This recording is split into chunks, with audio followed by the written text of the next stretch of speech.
Good evening, ladies and gentlemen. I'm behind schedule once again. As you can see, I'm tired as shit. So let's get this reaction video out. You know what I'm saying? We're watching Jimmy High Roller today. Jimmy High Roller, somebody that's never been on the channel. So if you guys like some snacks, grab those, sit back, chill out with your boy while we talk about Nikola Jokic. By the way, I look really high. I do not smoke. Okay, I do not smoke. Are we witnessing the greatest peak in NBA history by Jimmy High Roller? Are we? Are we? Let's find out. Let's see what he has to say. Now, I don't really watch Jimmy High Roller like this, I don't really, I do watch a lot of basketball content. I'm not going to lie. I watch basketball all day. Basketball, people talking about basketball. That's it. So, yeah, let's get right into it. What does the best version of the best basketball player we've ever seen look like? Many fans would point out Michael Jordan from 1988 to 1991 as the absolute best version of a player they've ever seen. LeBron from 2010 to 2013 might also be the best version of any player in the game's history. But there have been a lot of great players who have had a lot of incredible seasons. 2000 Shaq, 2016 Curry. Maybe your choice is MVP and Defensive Player of the Year Hakeem in 94, or 03 Duncan, or maybe Bird in 86. But maybe a better way to visualize this question is this: a chart of the 100 greatest three-year peaks in modern NBA history, with box plus minus on the y-axis and win shares per 48 on the x-axis. The further up a player is, the more productive and efficient their peak was. The further right, the larger their impact was on their team's winning. And even towards the bottom of this chart, you'll find some great names like Ray Allen at 78, DeMarcus Cousins at 66. I think I got a good feeling of who's going to be all the way at the top. I think some crazy stat is going to show how Jokic is by far the leader of this stat. Keep going up and you'll find perennial all-stars and franchise players like Jason Anthony Tatum, Davis who is is higher than currently Kobe. in the 46th highest peak like over that. the last 40-plus seasons. Paul George just above him, and Vince Carter at 40. Now, this isn't some perfect Russell method Westbrook to measure above players. Most Tim advanced Duncan metrics tend and to Kobe undervalue defense and overvalue and Hakeem. offense. But I didn't even overall, mention this gives us a Hakeem. great picture of how impactful players were at the peak of their powers relative to the rest of the league. And at this point, we reach all-time great peaks. The guys who can carry an entire team. Luka at 15, Magic Johnson at 11, Stephen Durant at 7 and James 6, Harden, James Harden and his 10.2 best box plus three-season stretch minus. just ahead of Giannis, them. 10.6 box Giannis plus with minus. the fourth highest Jokic's gonna be individual at like some peak 13 and shit. head and shoulders Just above watch. everyone else, with LeBron and almost Jordan at identical 12. peak numbers, are Makes Michael sense. Jordan and LeBron James. Clearly the two best peaks we've ever seen. Until Nikola Jokic showed up. I told you, and completely Jokic is gonna blew be the all lid the off way, of just how like, high valuable up. one player can be to his team.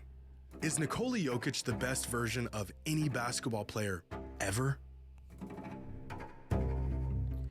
Okay, so I know I kind of got a good feeling of how this video is going to go. There's going to be a lot of stats showing why Jokic is the greatest player in NBA history. Now, I do think he does have a top 10 peak of all time. In a podcast that I do with Mars Talk Sports every Sunday, I have him as the third greatest peak since 2000. So my official list was LeBron James at number 1, Shaquille O'Neal at number 2, Nikola Jokic at 3, Tim Duncan at 4. Who did I have at 5? I had Steph at 5, KD at 6, Kobe at 7, Giannis at 8, Kevin Garnett at 9, and Kawhi at 10. That was my top 10 peaks since 2000. I think Nikola Jokic is there. There is just one, his touch around the basket is one of the greatest I've ever seen. He's one of the best passers the league has ever seen. It doesn't matter for just big man. He's one of the best passers we've ever seen. And on top of that, this season he's been probably the best shooter in the league. And then you add the playmaking, you add the scoring, the rim finishing, him being able to play off pin downs, him able to get these running floaters off Russell Westbrook. There's so much that Nikola Jokic does offensively to where the Nuggets have one of the worst offensive ratings in NBA history, or one of the worst offensive ratings by a team in NBA history. Some of the worst teams that the league has ever seen has managed to have these levels of offensive ratings when Nikola Jokic is off the floor. So as an offensive player, Nikola Jokic is a top 5 offensive player of all time. And that's okay. That's okay. That's people. I don't think people really give players the benefit of the doubt until they retire. It's okay to say that Nikola Jokic is going to finish as a top 15 player of all time. It's okay to say that. It's okay to say that. And y'all better pray he doesn't get another championship because it's going to get ugly. Those conversations are going to get ugly. But we move. Pretty cool video so far. Is brought to you by see, here we go with the ads. Shout out to Jimmy, JXMY10. You know what I'm saying? Anyway, I think I'm getting a little sick because my wife is sick and my throat's starting to hurt a little bit. I don't know what it is, but I cannot miss work. I cannot do it. Anyway, let's get back to the video. How do you know when a player is truly impacting the game? They can put up great numbers, but that doesn't always translate to winning basketball. You can use the eye test, but our eyes can be deceiving. However, there is one surefire way to tell.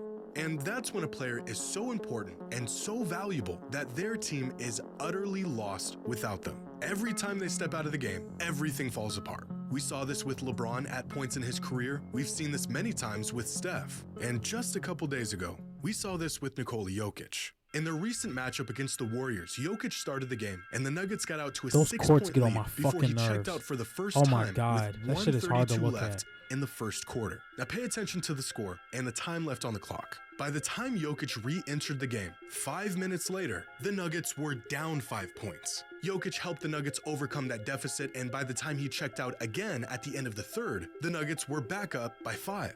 By the time he returned to the game, just 2.5 minutes later, the Nuggets were down 3 points. Jokic played the rest of the game, and the Nuggets ended up winning by 4. Jokic was on the bench for just 8 minutes of this game, was a net plus 42 points, and the Nuggets won this game by just 4. And that pretty much sums up how important Nikola Jokic is on a basketball court. Pair the impact he makes on his team's success with stat lines that make you question everything you've ever known about basketball, and you have yourself a player who is beginning to enter conversations that some fans aren't quite ready to have. Are we witnessing the... Why are y'all so scared to have these conversations?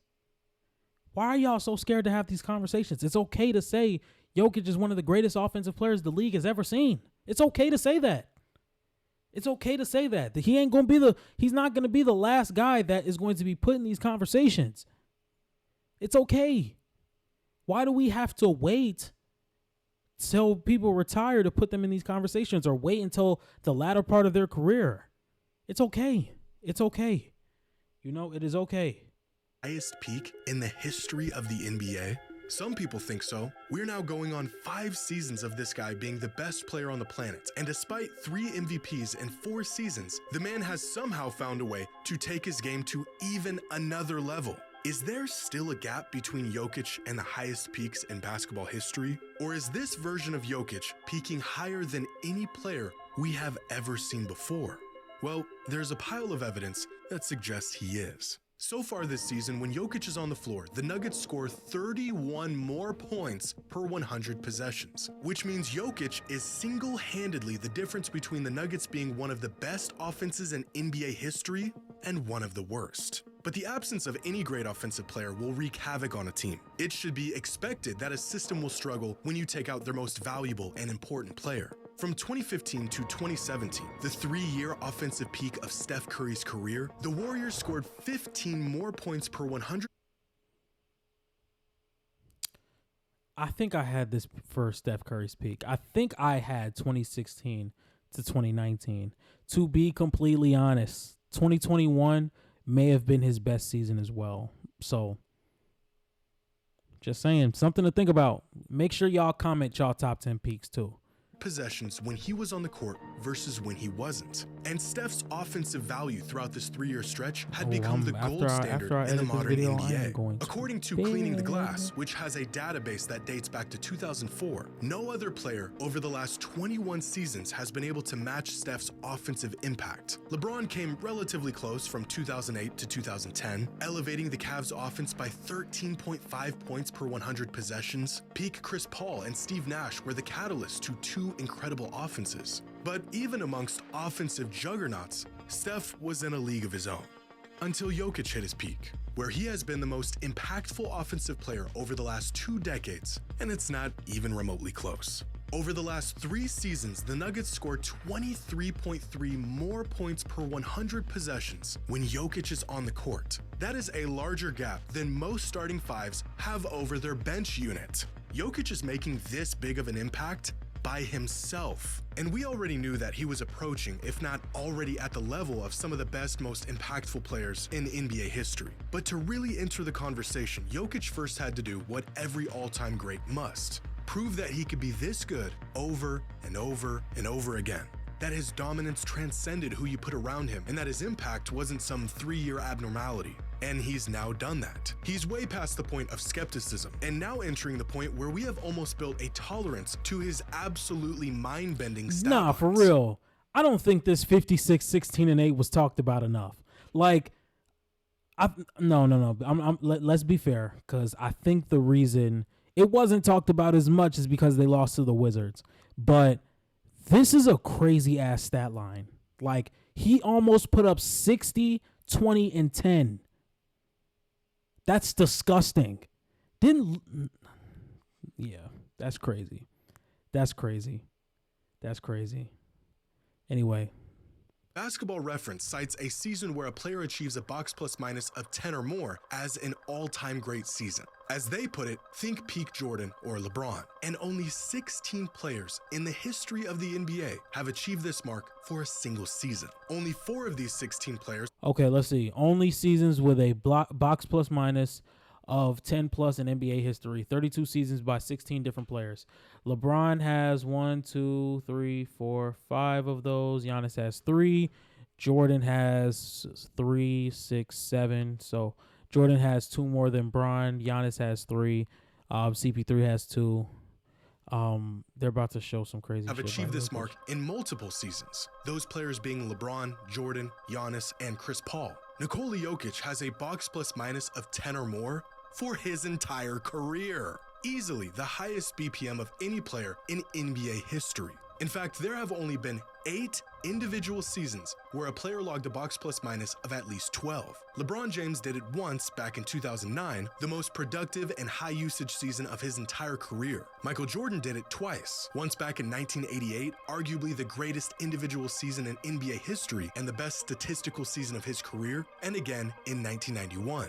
This season, Nikola Jokic is on path to accomplishing this feat as well, joining an exclusive club with the 2 greatest players of all time. But he's been in the club for a while now, because he also did it last season, and the season before that. Oh, and the season before that, and the season before that one. 5 straight seasons of basketball. I'm not gonna lie, equal man. or better I'm not gonna lie. That's crazy. than the very best seasons of LeBron and Jordan. But you don't have to seek out metrics to see how Jokic has mastered the game. Every single time he steps on the court, it is clear that he is just simply better than everyone else. From the top of the key all the way to the rim, there isn't anywhere on the court where Jokic can't pick apart a team. Near the rim, Jokic is virtually automatic. He's got the size and strength to abuse even the best big men in the league, because as everyone was tailoring their game to spacing and athleticism and speed, Jokic has gone the other direction. The size of a true big with footwork and touch around the rim that most defenders in the NBA today have no idea what to do with. For most big, punishing centers, this is the extent of their expertise. A game built to dominate around the rim. And there's 2 counters for players like this. Try to push their game away from the rim, or collapse and force them to make a play. 2 counters that have been relatively effective since the beginning of time. Except Jokic don't will work on feast Jokic. on both of They these don't work on options. Jokic. As the best playmaker in the league, collapsing or sending multiple defenders at Jokic doesn't work. I know You'll that's find the not open Luka man calling and make somebody you out play on with a 3 defense. ball. The I man know is that's sick. not Luka If calling out anything, somebody on defense. I just know it's not. I pray it's not. The I best pray it's not playmaker in some. the I league, pray it's not collapsing Luka or calling Gafford out on defense. sending multiple defenders at Jokic I just know it's doesn't not. work. Put your You'll arms find down, the open Luka. man and make you pay with a 3 ball. The man is sick. If anything, this is probably his preference. Send help. We wanted the 3 anyways. So as of late, teams have tried option number 2. Force his game away. I think it's kind of crazy why the Nuggets are the worst 3-point shooting team in the league, and that's not for percentage. That's just volume. I think they take the least amount of threes a game. And with a guy like Jokic and a guy like MPJ and Jamal Murray, who has not been playing well, let's get that out the way. But with a guy like MPJ, I don't think there's a reason why he shouldn't be taking 9 or 10 threes a game, especially with the amount of attention that Jokic is going to get. Like, I'm telling you, a lot of plays would be drawn up for Michael Porter Jr. And he would be chucking the shots every night. I'd be like, look, MPJ, I need 9 threes from you. I need 9. Can you make 3 of them? Can you make 3 or 4 of them consistently? That's all I need from you. From the rim. And this has worked in the past. As we saw in last year's playoffs, teams forced Jokic to shoot the outside shot, and he struggled quite a bit. 26% on 4 threes a game in the postseason. This was the chink in his armor. Well, at least it was. Because this season, Jokic is shooting. Remember there was conversations over the offseason about Nikola Jokic's jump shot? Ah, good times. Good times. 50 The times after that Olympics game, and everybody was like, "Oh, if there's one weakness in Jokic's game, if there's one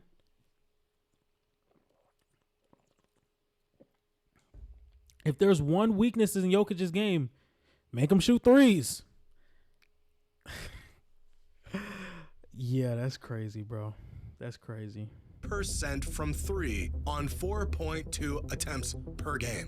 50%. The second most efficient 3-point shooter. And then it's crazy because it's already been like 2 months. It's already been 2 months. You look at Jokic, he starts out the season, he's averaging a 30-point triple-double on extremely high efficiency. And you're like, you know what? It's been 2-3 weeks. Let's give it a month. Let's give it 2 months. We're at the 2-month mark. You know, we're going to wake up tomorrow and be like, let's give him to the All-Star break. He's still averaging a 32-point triple-double on like 50, 50, 85. If he's playing like this all the way up till March, I don't care if they're the 9th seed. He's winning the MVP. That's how I would do it. That's how I would do it. Now, I get the criteria where people are saying, oh, he's not winning, this, that, and the third. Some dumbasses are even saying he's not playing winning basketball. I think that's fucking stupid. I'm not even going to piss myself off. I really be seeing people say that. Anyway, I really be hearing people say that Jokic does not play winning basketball. It's disgusting. It's disgusting.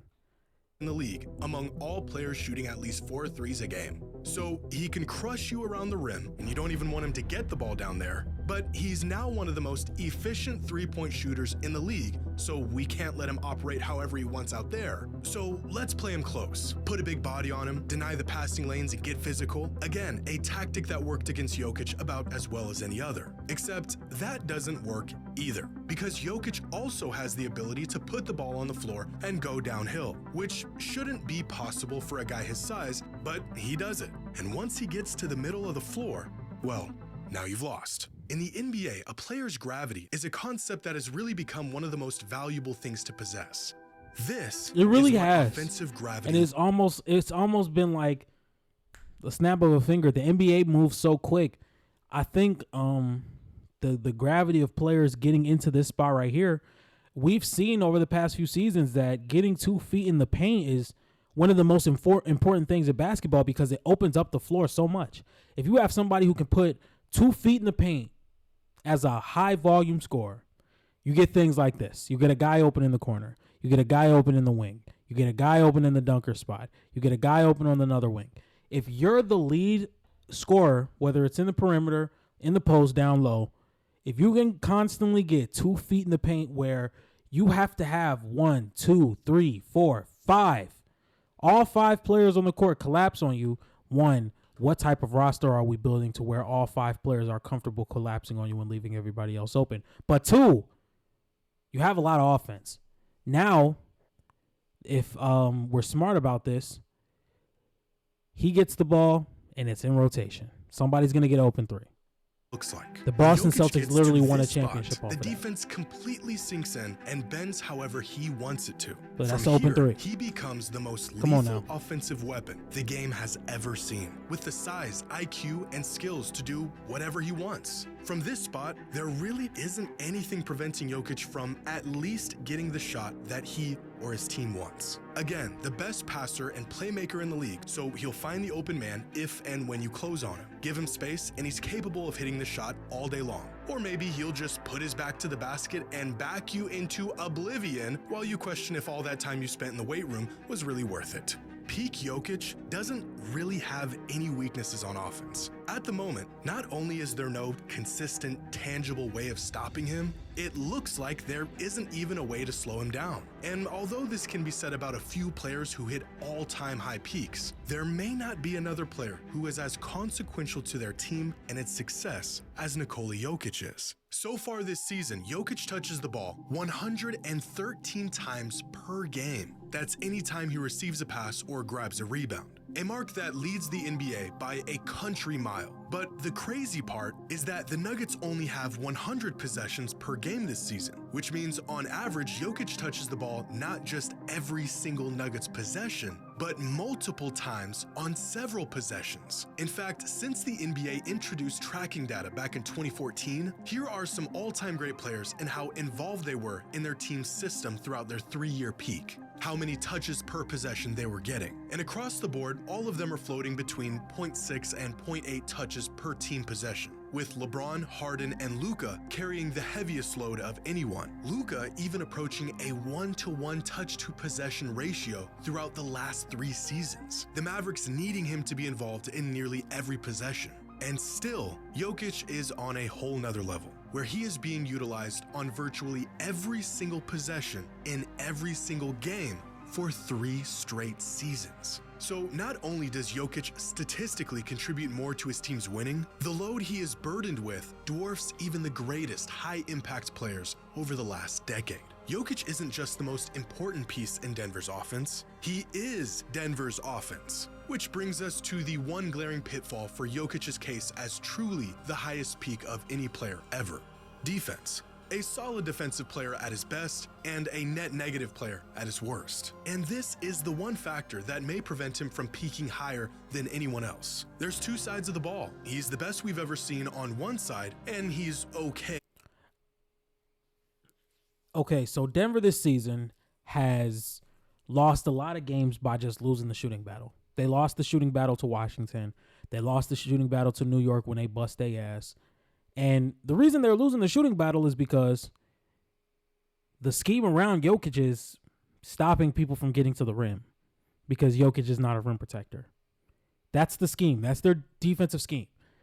We are going to stop you guys from coming to the rim. If you're going to take 1,000 threes, take the 1,000 threes. And when they make them, it's hard for the Denver Nuggets to win because they just don't take a lot of threes. And it's okay with pointing out a flaw that a great player has in their game. You know, some people just get extremely upset when we try and point out something that's a valid concern for a player that they like. It really like hinders basketball discussion if we can't just be honest with what we're watching. If I watch the game and you watch the game and we both have our analysis on it, why are you upset with me because I have a concern that I deem valuable to NBA basketball? You feel me? I'm just saying a whole bunch of shit, but that's fine. Let's keep going. On the other side. Meanwhile, there have been many great players that have been incredible on both ends. Mike, LeBron, Kareem, Duncan, Kobe, Hakeem, even Shaq and Bird were great defensive players at the peak of their powers. I think damn near every player in the top 10 has a really good defensive case to back up with it too. The only person who wasn't the best on defense that I would have, or maybe the consensus would have top 10, is Magic Johnson. Oh, I'm just now getting up on Magic Johnson too, like really sitting down and watching him play, because I got fried on Player's Choice one time because it was a Magic Johnson episode, and I just had anyway. As impactful on offense as Jokic is, while being one of the best defensive players in the league at his peak. Same goes with LeBron. And because most advanced metrics how high would y'all have Jokic if he was a good defender? He didn't even have to be like best in the league. But if he could be like Zubats, like Ivica Zubats, and I'm not saying Ivica Zubats is just the average defender, but not anything near all-time great, but a good positive defender. How high would you guys have Jokic all time? Defense, or measure it incorrectly, the impact they had on the game doesn't quite translate to the numbers we see on the back end. For example, this season, even the best all-in-one metric, estimated plus minus, has Jokic in the 92nd percentile on defense, with an EPM of plus 1.4, ahead of players like Drew Holiday and Jason Tatum. This same metric has peak DPOY candidate LeBron at a defensive EPM of just plus 1.2, which is worse defensively than Jokic this season. Then that means that's exactly why this is exactly why you can't trust all your stats. This is exactly why you can't trust your stats. If I see a stat like that where it's like, oh, okay, this shows that Nikola Jokic has been more valuable than a guy like LeBron or Drew Holiday on defense. Now, I do think there is some type of context to that. One, I think Drew is on a way better team, and I think a center, no matter what, is going to be more valuable defensively than a wing or a guard. That's just how it's going to be. The center is the most valuable player or the most valuable position defensively. So that makes sense. But I would stay away from this. I would stay away from those stats. I don't think it really gives you anything you're looking for. It gives you a lot of decimals and things that you may think nobody heard of. I think some of this problems with stats nowadays is like, oh, this sounds good, saying percentile and seeing the point decimal. You know what I'm saying? Stuff like that. Instead of just seeing if the stat matches the eye test. That's one of the biggest things about stats. If you're going to look at the stat, watch the game. So if you could see if the eye test matches the stats. That's the biggest thing I can tell you. Offensive mastery is enough to overcome the fact that Jokic is considerably worse on defense than others are. At least, I don't think so. But when I actually watch Jokic play, it's not the metrics, but my eyes that tell me he's influencing and impacting the game just as much as anyone I've ever seen. It feels a bit weird to put Jokic in the same conversation with a peak Jordan or a peak LeBron, two players who have essentially been levitating above everyone else. As valuable as Jokic is, I witnessed a man carry second-rate teams to the finals over and over and over. And contending with the greatest player of all time is a task that no one has ever been able to pull off. But everything, from the metrics to the eye test, says he is truly that caliber of player right now. The man has been the best player in the world for half a decade. So ask yourself, how many players in NBA history have been the best player for more than 2, maybe 3 years at a time? There has been a lot of guys who've worn the crown, but how many held on to it for extended periods? The list isn't very long. Kareem, Bird, Magic, Jordan, Shaq, Duncan, LeBron, maybe 6 or 7 players in the league's history? Well, whatever list you came up with, Jokic is now on it. And he isn't just the best player on the planet today. He is one of the best versions of any player ever. Make sure you guys leave a like, comment, subscribe. Make sure you guys comment your greatest peaks of all time, and I'm out. Peace.